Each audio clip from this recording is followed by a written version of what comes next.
Hello and welcome to today's GreenRope webinar. We've got a really exciting webinar for you. We're just going to wait about a minute for everyone to finish hopping on.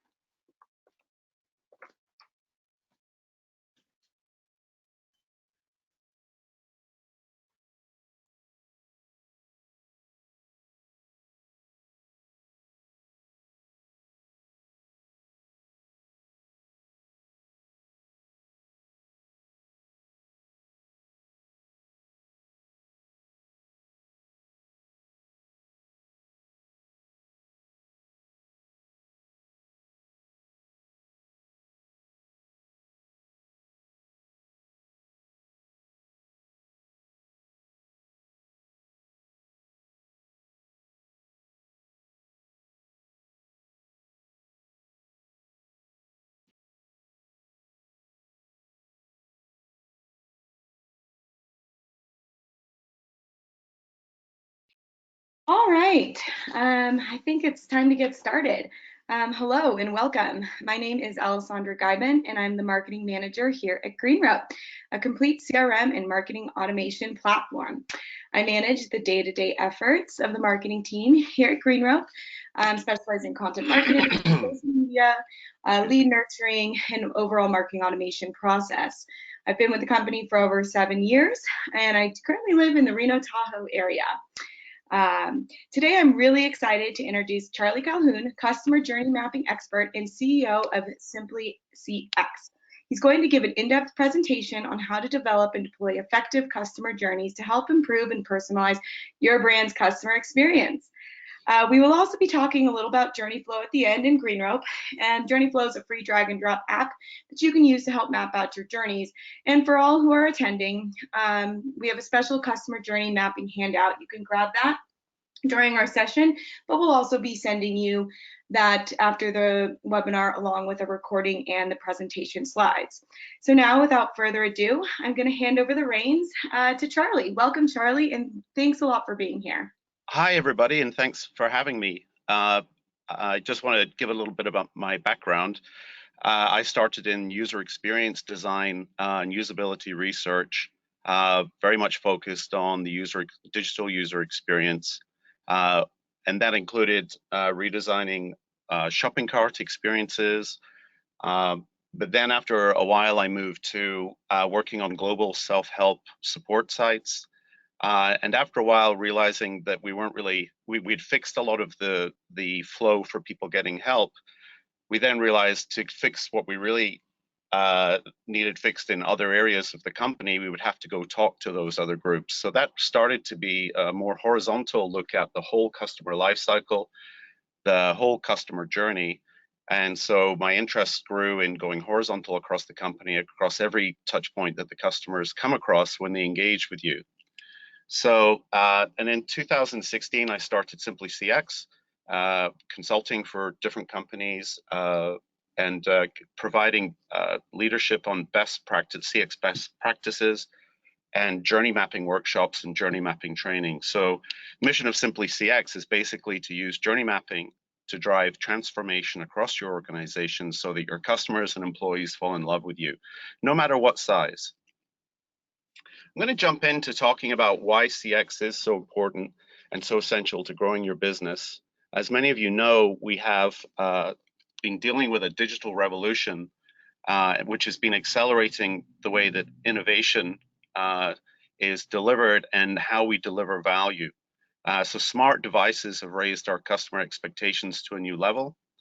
This has caused a data explosion and urgency for the companies to leverage that data and understand what it means. And companies are rapidly trying to reinvent themselves to optimize that return on investment with regards to their customer experience. And whether you're digital or not, the customer experience has become so important because, as we know, we are rated with a star system if we're a smaller company, say on Yelp or selling on Amazon, to the larger companies where you can't get away from the fact that employees now expect better even from within an organization as well, you know, as far as what IT tools I may use and the, you know, things like that. So anyway, speed of value. So you know, the other big concept about a journey is really to understand how customers are realizing value from you, and this has become especially important as we're moving to a subscription-based economy. It requires a focus on a value creation mindset, moving away from transactional touch points. And so we need to design experiences that delight customers by how quickly they achieve their goals. And those digital relationships are connected and social, and they require constant relationship building, as we know. So adoption and usage are a predictor of renewal. This is something that you can track through the journey, and you can start to understand if your customers are successfully using your products. Have they got successfully through not only the buying cycle, but are they using your products or service adequately, and will they realize value at the end? And some staggering statistics here. So in 2015, it was 215 billion estimated to be in the market. Sorry, 2000. And then in 2015, it doubled to 420 billion. And 50% of all industries will price and package their offerings as services with flexible subscription or consumption-based pricing models by 2019 is a prediction from IDC. Another focus of just your overall customer experience is obviously improving your customer retention. It's easy to sell and acquire somebody and have them come in and have an experience with you, but really keeping them for more than a year requires a real focus on what are the important things where those customers get that value and derive value from. Obviously, that is customer satisfaction is a big part of that. But when you do this right, you're able to increase your cross-sell and upselling opportunities, and obviously people will refer your business to others. So customer experience is the new marketing plan. CX best practices are driving transformation across multiple platforms: marketing, media, digital, data science, analytics, and technology. And I'd like to say that CX is not just a mindset, it's a lifestyle. It's not a project. Steve Jobs was quoted as saying, "You've got to start with the customer experience and work your way back toward the technology, not the other way around." And another great quote from David Armano, who's a user experience specialist: "We live in a world where the little things really do matter. Each encounter, no matter how brief, is a micro interaction which makes a deposit or a withdrawal from our rational and emotional subconscious. The sum of these interactions and encounters adds to how we feel about a particular product, brand, or service. Little things, feelings, they influence our everyday behaviors more than we realize." I like to break down the customer experience best practices into 5 main elements: customer understanding, your brand, the customer journey mapping that helps you understand the center of all these pieces coming together, the culture engagement, which is really how you execute upon that brand, and the measurement and results. So let's talk about customer understanding. Some of you may not have heard of personas. Personas are typically a cheat sheet, one pager that gives you an idea of the types of customers that you have, and they represent the demographics as well as preferred channels, the age, goals and frustrations that a particular type of user may have. The larger companies typically do marketing segmentation and research and surveying to understand that. Depending on the size of your company, you can realize a lot of this by just talking to your customers, going out and actually really listening to what they're saying, and over time you start to pick up the types of customers you have. Going further and deeper, you can then look at, well, what are the jobs that they are trying to achieve and their aspirations? What are some of the gains that can be provided by giving them solutions to the challenges that they have? And I recommend this book. This is, I don't have any affiliation to Strategizer, but I find this book is very, very helpful when you're looking at the value proposition that you're proposing to your customers, and then how you can use this to profile the customer and use it as a tool to be used in journey mapping to put yourself in the customer's shoes. Let's talk about brand. The brand, I like to say, is your North Star. Brand is a living business asset brought to life across all touch points, which if properly managed creates identification, differentiation, and value. In a world of unlimited choices, the only differentiation is brand. A quote from Michael Eisner there.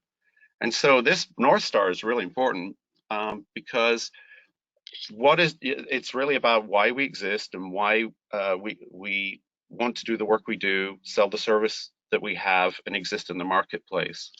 And we have our customer intent, and we have moments of interaction that occur during that experience with us.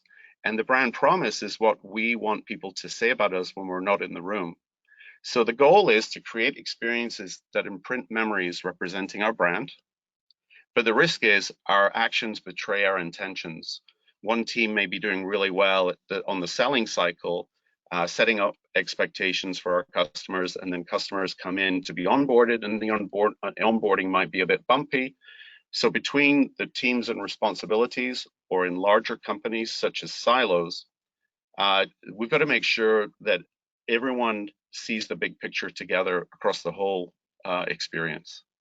So where does the customer journey mapping come in? Customer journey mapping is really breaking down from a top view the customer life cycle. At a high level, on the left here, Uber, when they first launched, their brand intent was to have safe, reliable rides in minutes. I heard about it through some friends. I downloaded it, engaged, and actually put my credit card in, taking a picture of it, which I thought was really an amazing innovation. I saw the car coming on the map. I arrived in time with no payment fuss, and I found that the whole experience exceeded my expectations.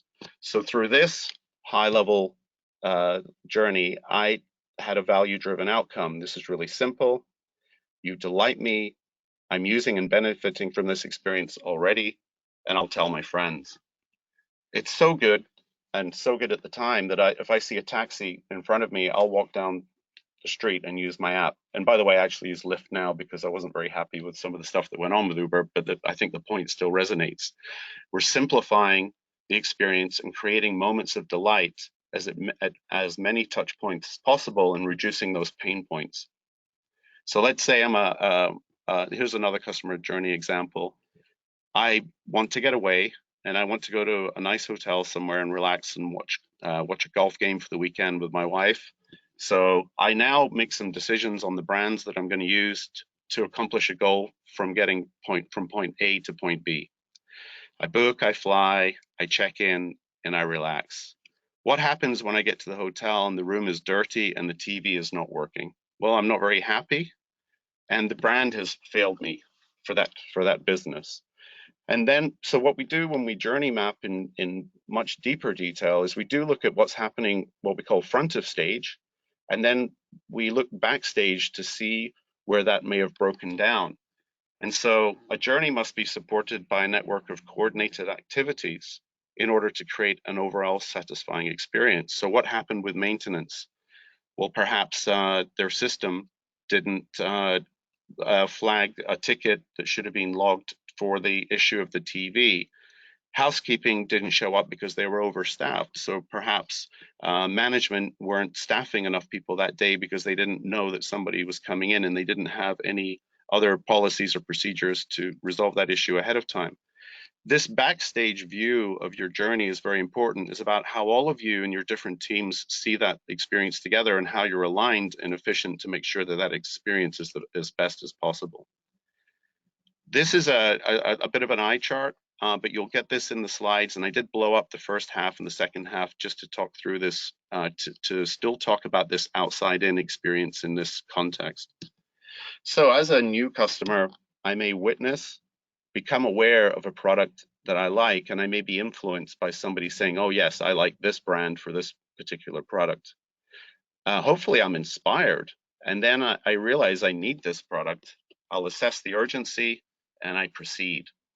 I'll search and explore as I discover, the ins and outs and what other people are saying about this product. I'll compare and evaluate the pricing or the plans that you may have for me. And finally, I'll commit and choose. After the consideration, I'll sign up. I may watch a video, I may get a trial. But ultimately, as I purchase, I want to trust you. I make a decision and I agree to pay or subscribe. Then I'm welcomed, hopefully, in the onboarding phase. I may get coached to answer some questions about how I use the product or set it up. I would hopefully personalize it for my use. And then I would learn and grow and engage and manage. So this is an example of a very loose aspirational journey that I'm sure could translate for parts of this to your business, whether you're a restaurant business or a manufacturing business or an even much larger company. At the end of the day, I'm going to assess how that experience was before I renew, and I'm going to decide to renew based on that collection of memories, either positive or negative, throughout the whole journey. And if it's a great experience, I'm going to share positively and do your marketing for you because I'll advocate. But if I'm unhappy, I'm going to share negatively. And I'll probably tell 50 people how negatively that experience was versus the 5 or 6 of how great it was, because negative sentiment is actually much more powerful when people tell a horror story about their cable company or their phone company. So what are customer experience journey maps? Well, journey maps are documents that visually illustrate customers' processes, needs, and perceptions throughout their relationship with the company. And we use customer journey maps to prioritize our organization's activities around those goals, interactions, and perceptions. And this helps us understand and diagnose experience issues, connect and align teams to solve those issues, and then we use these maps to reframe and reimagine experiences, influence attitudes. Excuse me. What is a key moment of delight? Well, a key moment of delight is any touch point or interaction that a customer has with the product, the company, or our partners, which is so vital that it can positively influence a purchase, repeat purchase, and recommendation. What is a pain point? Well, it's obviously the pain point is when we run into an issue and it can negatively influence that purchase or repeat purchase or recommendation. Here's some examples of large scale journey mapping in action, where we use the colored Postit notes to start to map out what a customer is doing. So first of all, we take that persona sheet and what we know about our target customer, and we really want to put ourselves in the shoes of that customer. So when we do this journey mapping exercise with cross-functional teams from sales, marketing, support, R&D, ops, even HR, finance, and legal, we talk in the customer's voice. We will map out what they're doing, thinking. The blue Postit notes are the things that the customer is interacting with, which could be a cell phone, an app, a system, could be a form, it could be reading a document. And then we'll map out the people they're interacting with front of stage. Back of stage, as we go through this, we start to map out some of the systems, people, and processes that are supporting that experience, especially when we identify pain points. And in these journey mapping workshops, what we do is we give 5 green dots and 5 red dots to everybody that's participating. We read back the journey like a story. It's a story, it's like a storyboard. And then we have everyone come in and put their pain points up on the screen, on the sheets here on the wall. That gives us an idea of where these pain points are, and then we work together to prioritize those. How do we prioritize those? Well, what we would do is measure them against the brand promises that we had in the first place. So if we say that we're easy to use, and somebody comes in and it turns out they have to fill out a form 2 times, give us that information twice when we should have remembered, say, their shipping address when they'd already put it in, we are able to say, well, that broke one of these brand promises. And in fact, there's a prioritization methodology that we can use to score it on a spreadsheet and take the top 5 issues from that journey. These journey maps also help you identify very important moments in the buyer's journey. Are we sending the right information to the buyer prospect at the right time? Do we understand what their needs are, and are they able to quickly find content that resonates to them, or social feedback or other examples of other customers like me that are trying to solve the same problems. And then we have a root cause analysis that we do, which is we ask, when we look at these top pain points, the 5 whys. Why did it happen? Why was that? Why was that? Why was that? And it gets you down to the root cause of the issue, which can be anything, in my experience, from a system poorly implemented to not being organized, frankly, correctly around a customer.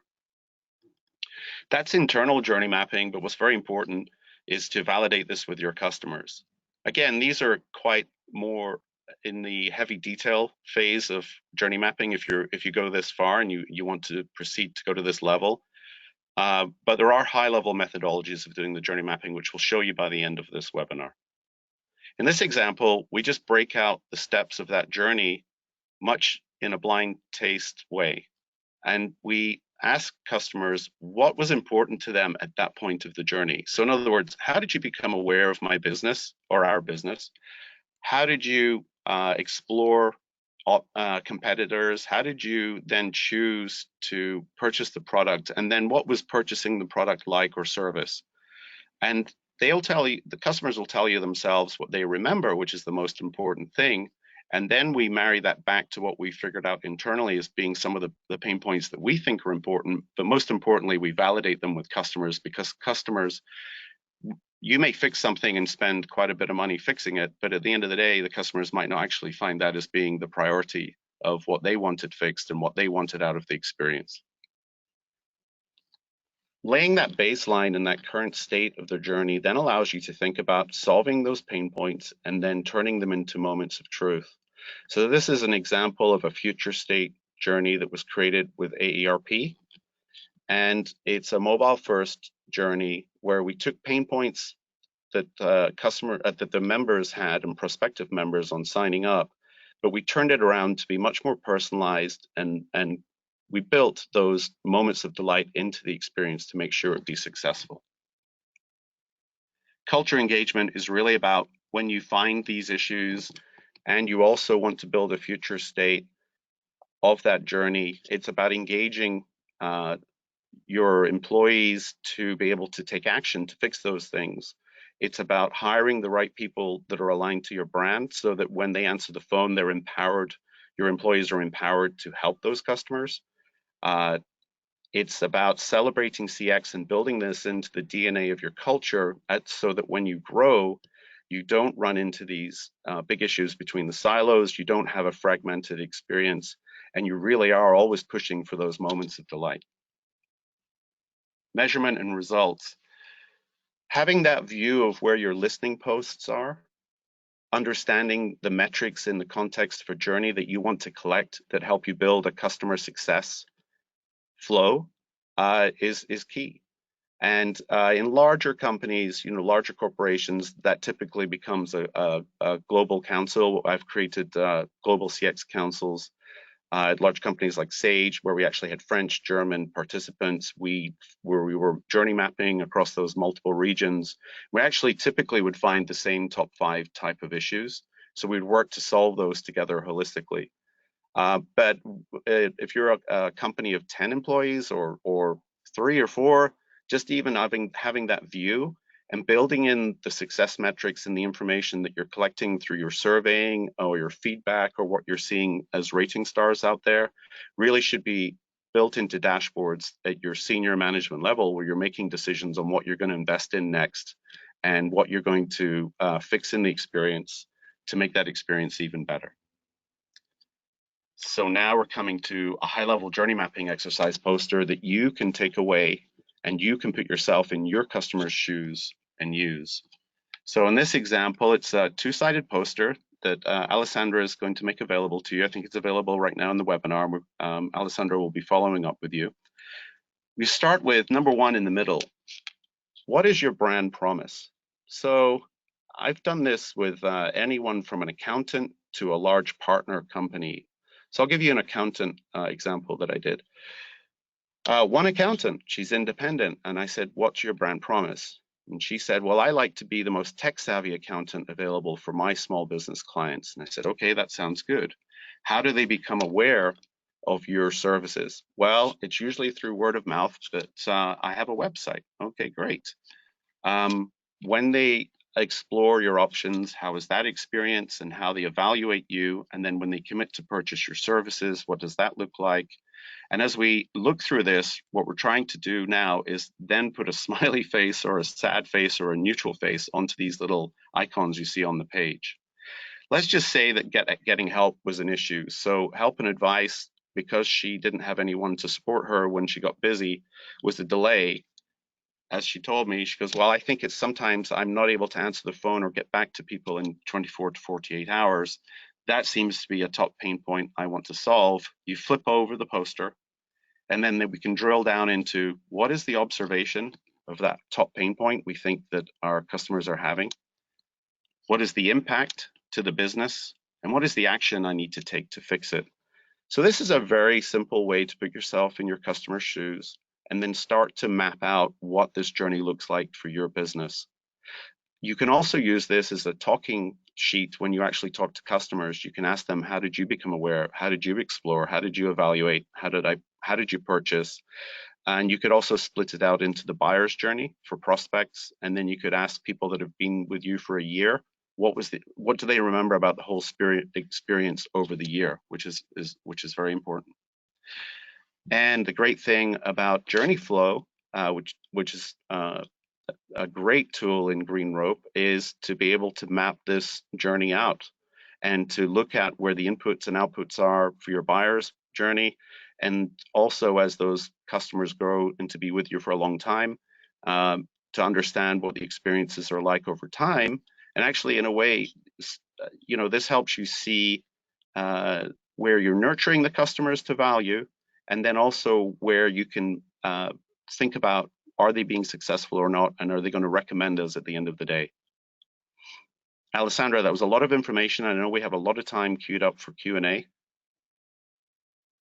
Yeah, we do. Thank you. And so to kind of continue on talking a little bit about Journey Flow so Journey Flow is a free app that we've created as part of GreenRope, but it's a free tool that allows you to sort of collaborate and visualize your internal and your external customer journey maps. So, if you send out an email and one user clicks and one user doesn't, what happens at each of those stages? If that recipient does click, does that trigger an internal workflow for sales? Or if they don't click, does that trigger a different workflow, or does that drop them into a different drip campaign or in another campaign or another journey entirely?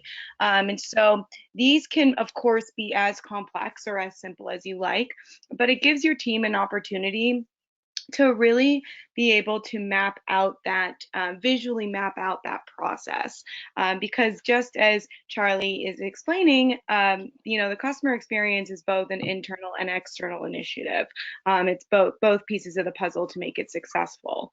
And then, of course, if you're a GreenRope user, which I'm sure many of you are, that, of course, is available. You can do that with our Journeys tool. So you can, really recreate what you brainstorm in Journey Flow in GreenRope to kind of tie all that together. Another great way to use Journey Flow is to align your sales, your marketing, and your customer service, and kind of visualize how your leads flow from one department to the other, and is that a seamless experience? I think we can all agree that we've all experienced, whether it's on the phone with AT&T or another cable company, internet service provider, bank, whatever, we've been passed around to a lot of different people, having to tell our story again and again and again.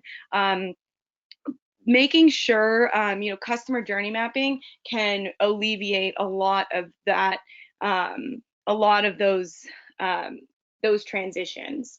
And I'm not sure, Charlie, if you have anything to add on to that note.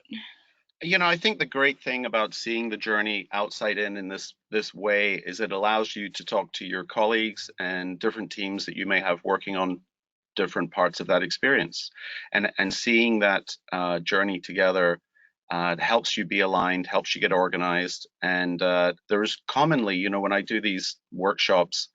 In some companies, some people haven't talked to each other who are helping support that customer along this complete journey, right? They don't see end to end, and sometimes there's assumptions made by one group about another group trying to get something fixed, and they said, well, that was never a priority because we never understood the context. And there's also some insights that can be shared socially about understanding, customers that do certain things. Oh, well, we know 25% of our customers don't open this email. Well, why not? Well, when we looked at the link, the content was maybe written too heavy for them, and maybe we need to lighten up the content. All sorts of little wins. But at the end of the day, you're just helping propel that customer to success and helping them get value as quickly as possible and tell their friends about it at the end of the day, whether that's business B2C, business to consumers, or business to business. Yeah, absolutely. And I think as well, I mean, and when you have that visual representation and you can, see each touch point and interaction point, um, and then of course be able to track each of those, then you can see, just like you were saying, are they opening your emails? Maybe it's time to switch up a certain interaction or touch point, email message to see if you can get them going down another path versus one of non-engagement or no interaction. And so that being able to track the entire customer experience as well is also really important because you can see where people are dropping off and in what direction they're going, and it helps especially us as marketers as well develop more targeted, more relevant messaging and emails and touch points, and then also finding out when is the appropriate time for, let's say, a customer service or sales representative to jump in. And so just kind of having that 360-degree view of the entire experience, not just what marketing sees or what sales sees or what customer service sees, because I'm sure, we all know that's a very fragmented view and it doesn't give us the whole picture. And without the whole picture, we really don't know the actual perception of what the customer has of our brand. Well put. So now we'll, open it up for Q&A. So please, if you could, put your questions in the questions box. We'd love to go through and start answering some of your questions, and you can be as detailed or as broad as you'd like. We do have one comment from Karen. She just says that she's loving this presentation. So thank you, Karen. We appreciate that. Thank you, Karen. Yeah, I know I was going quite fast there. There's a lot to get through. I think you're going to be getting the slides as well. What did you like about it, Karen, if you're able to reply? She unfortunately had to jump off for a business meeting, but she's really excited to watch the recording. Great. But we are completely open for questions, so please submit your questions in the question box and we can go answer any and all of your questions. They can be about journey flow, GreenRope, customer journey mapping, all of it. Got a quiet group here today. All right, we've got a question from Eric. How long does it take from your experience to create a journey flow? Well, we'll start with you, Charlie, to kind of explain the whole mapping process, and then I can kind of discuss the journey flow aspect of it. That can vary. You could spend an afternoon with your colleagues mapping it out. You could spend an hour. It just depends on your business, and what you're doing. In some of the larger ones that we've done, it could take. We've actually spent almost 2 full days with up to 15 people. I've actually had workshops where we did 25 and 25. We had all of sales come, and we had all of support. That was in a larger corporate environment. And then that took time for us to distill everything that we got out of it and create recommendations and output. But I think the main thing is that the more time you spend here, this is really where you're designing your business. I'm a creative, I figured out after a few years as I was going into business. So I do talk in terms of design thinking, but at the end of the day, you're designing a business and how it functions and how that experience is going to be for your customer. So I always behoove teams to take the time to do it right, understand that journey because it's critical to your customer success, which is critical to your success. And then from, our perspective in terms of, making your journey flow in Journey Flow or in GreenRope, because again, Journey Flow app is sort of the free app that we have able for any user, and then they can use that journey or use that as a blueprint for the journeys they create in GreenRope. But usually, I mean, they're really easy to set up. It's a drag and drop builder. And so the nice part about it is you can create multiple journeys to kind of compare and contrast against them. Again, it's a drag and drop builder, really easy to create. And so once you've done the brainstorming with your team, you can start visualizing it with Journey Flow. And again, they're really easy to set up, but really easy to just to move things around and get all that going. And then of course, when you do transition over to the Journey app in GreenRope, again, they're really simple to set up, and especially if you already have the blueprint that you've created in Journey Flow, it's a really easy transition. Another way to think of the journey is really you're reducing the distance to the customer. How many times have we had people in meetings and making decisions about customers over the last few years? I'm talking about years in industry, or let's just say 20 years ago. That I remember being in meetings where people were making decisions about customers, but they were sitting behind their desk somewhere on the 30th floor, in a building somewhere. They were nowhere near the customer. So I think between the data that you get, which is the quantitative data about your customers and that you're building out as you grow your business, there's the qualitative side. And this qualitative side is you can include your customers in this conversation, especially your successful customers who like your product and they're open to evangelizing and giving you more feedback. They are really this incredibly untapped potential that you can get from talking to a customer about their journey and what they like and didn't like about it, and then make the adjustments in GreenRope, right? So just to throw on there a little bit more about, the goals of journey mapping really helps us describe and reduce that distance to the customer. Definitely.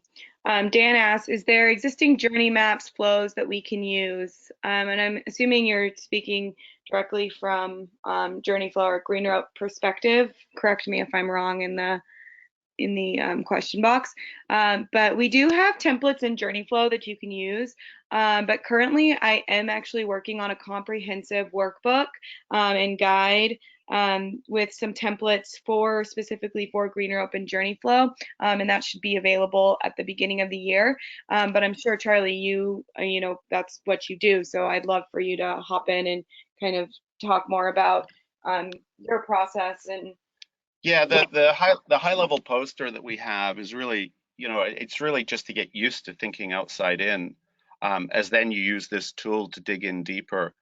The poster version that you'll be able to download and print in color two-sided helps you get to break out those phases of that customer journey and think about them in more detail. And you can zoom in and you can zoom out.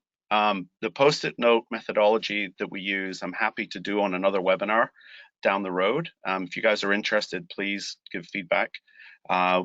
We can look into showing some high levels about the Post-it notes and getting even further into this at a deeper level. And then, and Dan, he also asks, is there someone at GreenRope that can assist in the development of journey maps?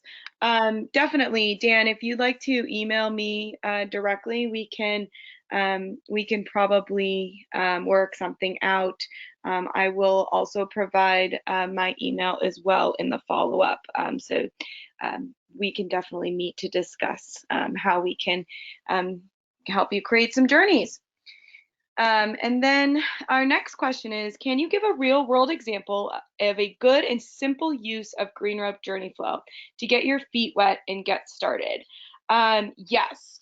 So one of the examples that I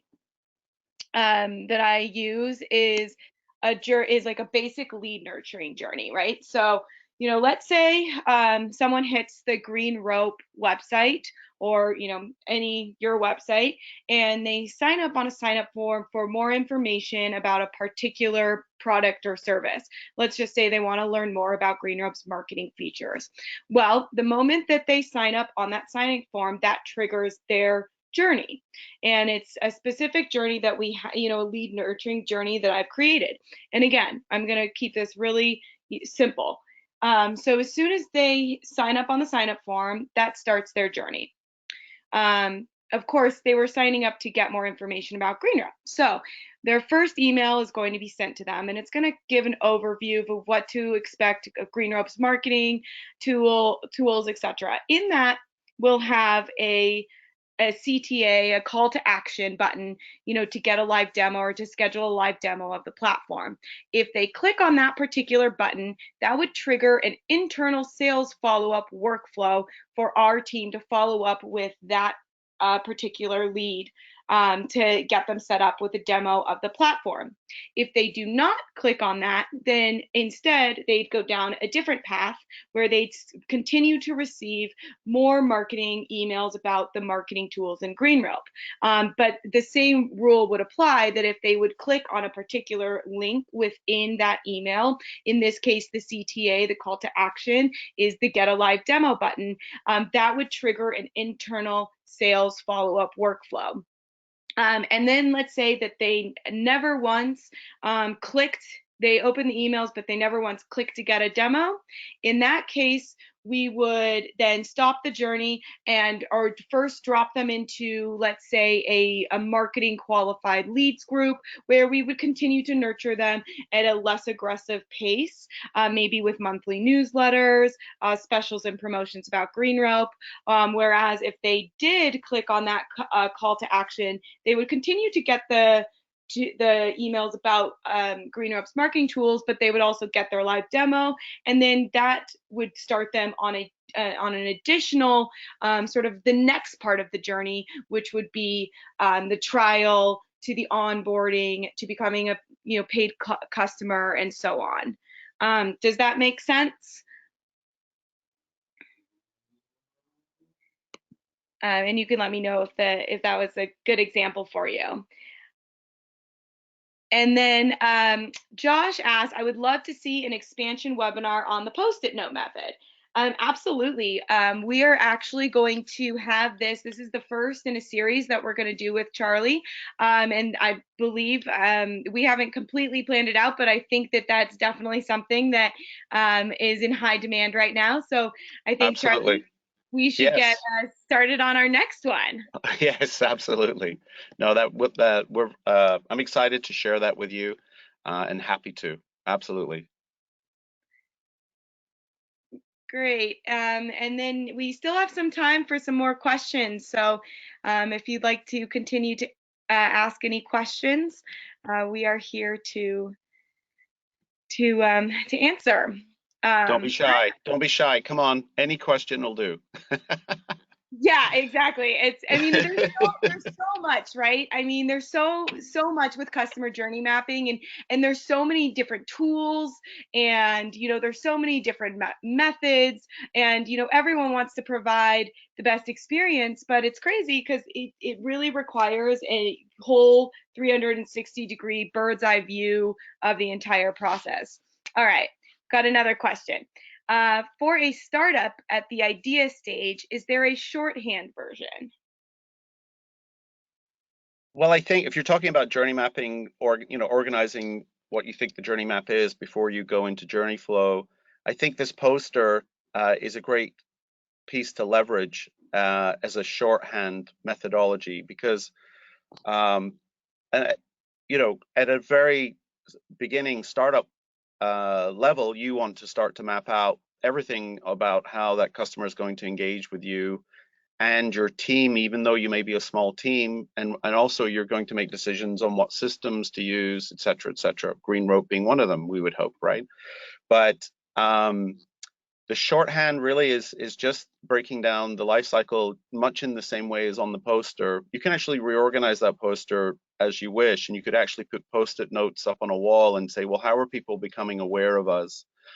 I think the goal in the long run is to be able to share that big picture together, see the big picture of the end-to-end journey together, so that as you are solving issues, you can solve them together. I think this also gives great information into sprints and user stories that you may be using to design with your development team. So user experience is, you know, very focused on using the digital page, the interaction, the apps, but the journey really sort of sits just a little bit above that, in the sense of when is it appropriate to give what functionality to the customer in the app at what point in their journey.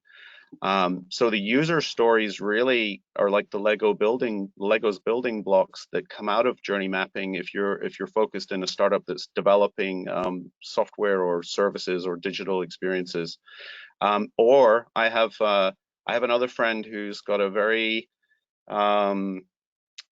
new way of doing irrigation for farmers. Now, so how did they become aware, and then how do they implement it once they get it? And what is the whole journey? What sort of box does it arrive in? What do the instructions look like? How is it labeled so I know what to attach to what? So, you know, for startups, you can just starting and even thinking about the customer and their experience is great. You do have a shorthand version, which is the poster we're giving you, which you could reformat if you wanted to. And then you have that deeper detailed Post-it note mapping, which I strongly recommend, because the insights you get from it in seeing the big picture together aren't always apparent when you start off doing that journey, especially across all the touch points and the ways that people interact and what you think their attitudes might be based on what you understand about your customers. I hope that answered the question. What other questions do we have? And if I didn't answer the question, send another one in if you want to go further on that conversation.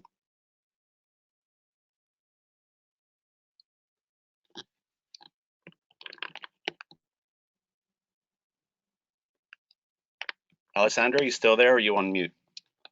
Oh, there we go. You did answer your question, so his question, so that's great. And then Dan asked, will you host our website? Dan, I'm gonna need a little bit more on that to be able to answer that, but send away. At the moment, we don't have any more questions, but I have a question for you, Charlie. Where do you think customer experience and customer mapping is going? Do you see anything that we should be looking out for in 2019? I know that this has definitely been the year. I mean, the past year or two have really been the year of the customer experience and really wrapping our heads around, you know, journey mapping and tying the entire customer experience together. Do you have any insights going into 2019 that we should all sort of look out for? Yeah, a couple of things. You know, what I like about GreenRope is you're building the journey flow. You've given your customers the journey flow tool, and then that helps them configure GreenRope, which is fantastic. I think that I've seen this grow over the last, 10, 15, even more, 20 years. And we were kind of worried this year because I'm a member of the CX Professionals Association. That's another site you can go to. It's very nominal to join if you want to become a CXer. It's the Customer Experience Professionals Association, cxpa.com. I think the membership's, under 400 a year. There's a bunch of information and tools there as well. Forrester is more expensive if you're a bigger company. You're talking about multiple thousands per year. But there are think tanks out there and who've been tracking the growth of CX. So for predictions, I think the buzzwords out there, all of a sudden everyone's talking about customer journey. Customer success has been a big buzz this year. I've actually been on other webinars with people talking about tracking customer success, which is salesy-like, as I'm sure some of you on the phone are in that world. But to do customer success, you need to know what the journey is, right? You need to map that out. So for predictions, I just see this as becoming, I really feel this is the DNA of any company. I think CEOs and others sometimes are a little harder to get people have challenges getting across to the C-suite or their leadership sometimes on this. That's typically in probably older companies rather than startups. Startups are very aware of it. But one of the things about this is you can tie this to revenue. When you look at another surveying methodology called Net Promoter Score, I think you've heard those questions on the phone. How do you rate our interaction with you between 1 and 5 or 1 and 10, with the larger number being the stronger agreement to it, or 1 being disagreement? You can track what we call neutrals, passives, and promoters. And you can actually tie revenue to what they've been spending in the journey. And when you understand that you're going to change the experience and improve it, and people may move from passive to promoter, you can actually predict revenue from that. So that technology as well is building, and I think you'll just see more and more about customer journey. It may get renamed sometimes. There's a lot of jargon out there. The second prediction is obviously artificial intelligence now is another massive revolution and a buzzword, but it's happening. When you look at the pool of data that your customers create in interacting with you, one of the things in a journey is we're always trying to personalize that experience to that person. It should be on the channel they want at the time. If they're on a train going to work and they're trying to interact with you and look at some content, and you will have a content strategy in the long run that would snippet out some of that content for mobile device view, and then they can come to more detailed view, say on a desktop or a tablet. That's an example. As you look at the pool of data that's created by customers, AI is helping now figure out what those patterns are. And as such, artificial intelligence or machine learning can start to learn how to personalize it even better for those people and personalize the journey. So that's the second frontier and revolution that's going to be happening, which would be nice, because then I wouldn't get a ton of emails from DirecTV and have them try to discount me to keep me as a customer when I don't want them to discount me. Just give me a price I like and I'll stay with you. But I cut my cable, so goodbye. Arcade company. Isn't that the truth? And it's funny. I just got an email too. I forget exactly what it was about, but it was so not relevant for me. And I'm very hypersensitive to these things because I do this every day. And so for me, when I see this type of, these messages that come to me, it makes me, it just automatically gives me a bad perception of that brand or company. And I know I'm not alone in feeling like this, because we're so inundated with so much every single day that it's gotten to a point where if it's not relevant, you immediately associate that brand with that irrelevancy to your own life, and it only takes a minute. Yes. It only takes one time. Yeah, there's somebody brought this up once, so I didn't think of it originally, but a question I like to ask in the workshops I do is, by noon, how many brands do you think you've interacted with? Oh my God, yeah. Each day. So your toothbrush, your toothpaste, your phone, your apps, coffee maker, whatever, right? Travel, car. There's a myriad of brands that are competing for that attention. So that's why having a simplified experience, a clear message and mission statement, and then holding yourself true to your brand principles, which you can develop, so you could have 3 or 5 around your mission. Typically I go with 5, But are we honest and trustworthy to do business with? I mean, depends on your business, right? It could be because that's something in the region that you're in that other companies are not. Are we easy to do business there? Are we easy to use? You know, if it's a digital experience.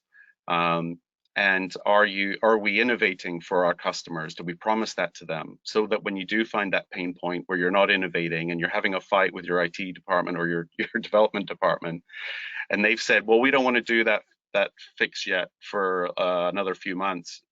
You can take it out of the competitive argument and say, look, our customers need to realize that is we're innovating and we're going to take that pain point away from them. We'll allow them to take a photograph of their credit card to get the numbers in and make it easier for them to do business with us. Yeah, As and an I think example. that's a Yeah. yeah, I think that's a great note to end on there. And yeah, I mean, I agree with you. Just make it simple. It doesn't have to be, I mean, these journeys go, going in and out of from, the customer to the internal process. Yes, that is complex, but overall, the customer experience, what the customer goes through needs to be simple and easy. Yes, including canceling, by the way, because I've worked on teams where we developed a brand new cloud product, and I go, "What about canceling?" And they're like, "What do you mean cancel?" Yeah.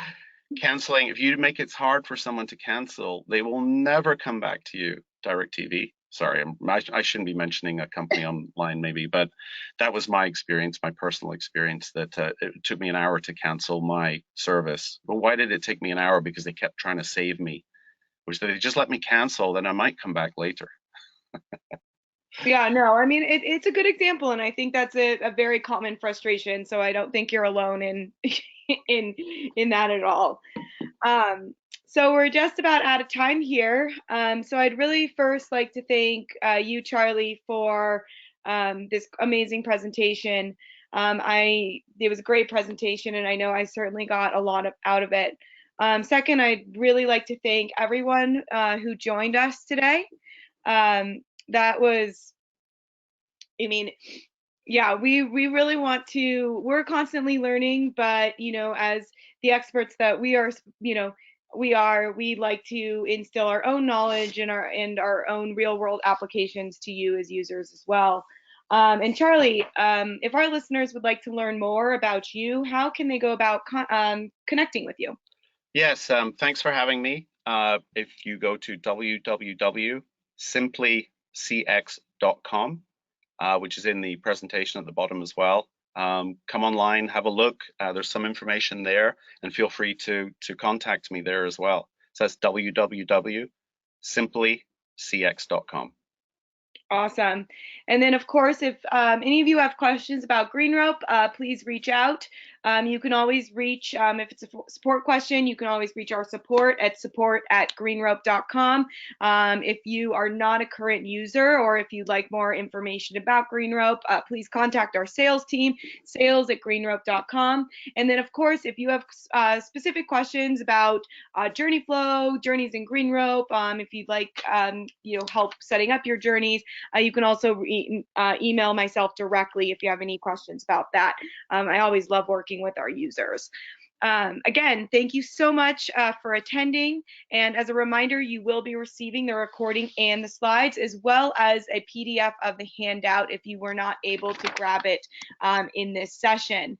And yeah, everyone have an incredible afternoon. Charlie, thank you so much. And Thank you. we'll start working on the next part 2. See you next time on part 2. Thank you so much. Have a great afternoon, everybody.